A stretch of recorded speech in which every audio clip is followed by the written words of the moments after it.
अली इमाम मनस्तो मनम गुलाम अली, हजार जान गिरामी फिदा बनाम अली, अली अली।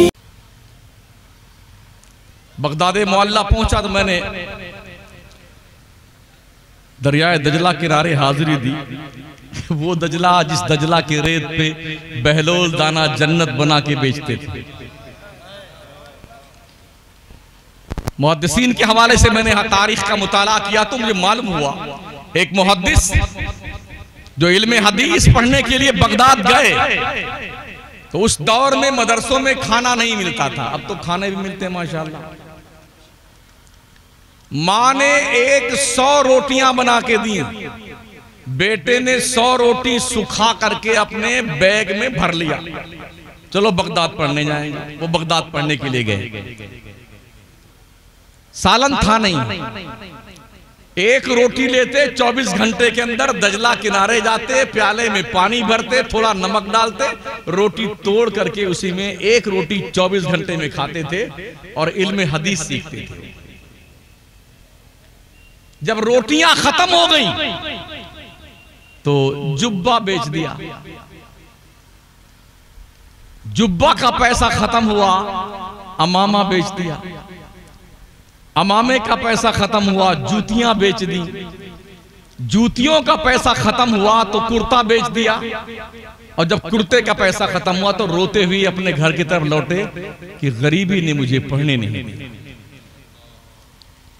ये ज़ौक़ था उस दौर में पढ़ने का। एक मुहद्दिस जिन्होंने 2000 हदीस की जिल्दें अपने कलम से लिखी थी। कलम तराशते थे, तराशाए कलम को इकट्ठा करते थे। 2000 जिल्दें लिखी और लिखने के बाद फरमाते जब मेरा इंतकाल हो जाए तो मेरे घर वालों जब मुझे गुस्ल देने के लिए पानी गर्म करना ना, तो हदीस शरीफ लिखते वक्त जो मैंने कलम के तराशे इकट्ठा किए ना, उसी तराशों को जला करके मेरे गुस्ल का पानी गर्म करना। जब उनके गुस्ल का पानी गर्म किया गया फिर भी तराशे बच गए। अंदाजा लगाइए पढ़ने लिखने का ज़ौक़ क्या था हमारे बुजुर्गों में। इमाम बुखारी उसी दरियाए दजला पे बैठ के पढ़ते थे। इमाम मुस्लिम दरियाए दजला के रेत पे पढ़ते थे। इमाम आजम दरियाए दजला के रेत पे पढ़ते थे। गौसे आजम पीराने पीर और जमीर दजला के रेत पे पढ़ते थे। मारूफ करकी दरियाए दजला के रेत पे पढ़ते थे। जुनैद बगदादी, सिर्री सख्ती, हजरत अबू बकर शिबली, जन्नून मिस्री दरियाए दजला के रेत पे पढ़ते थे। मैं उतरा दरियाए दजला के रेत पर, 1 घंटा घूमता रहा। दोस्तों ने कहा चलो यार क्या करो। मैंने कहा मुसलमानों का एक गुमशुदा माजी ढूंढ रहा हूं दरियाए दजला के रेत पर।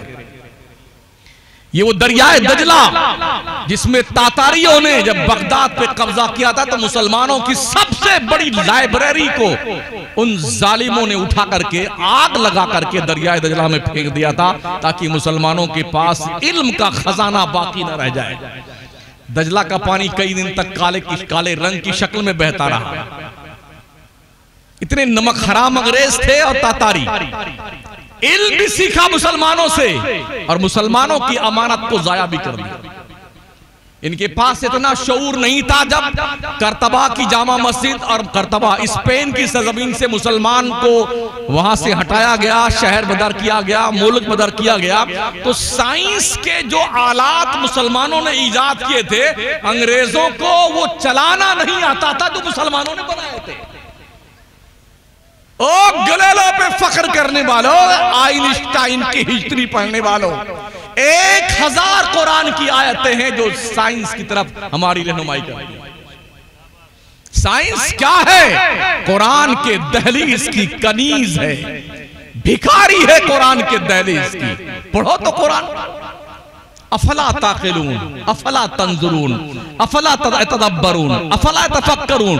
गौर नहीं करते हो, सोचते नहीं हो, अकल से काम नहीं लेते हो। इसी का नाम साइंस है। अकल से काम लीजिए, शऊर से काम लीजिए, गौर कीजिए, फिक्र कीजिए, सीरो फिल अर्द, जमीन पे सफर कीजिए। ये अल्लाह ने हुक्म फरमाया है,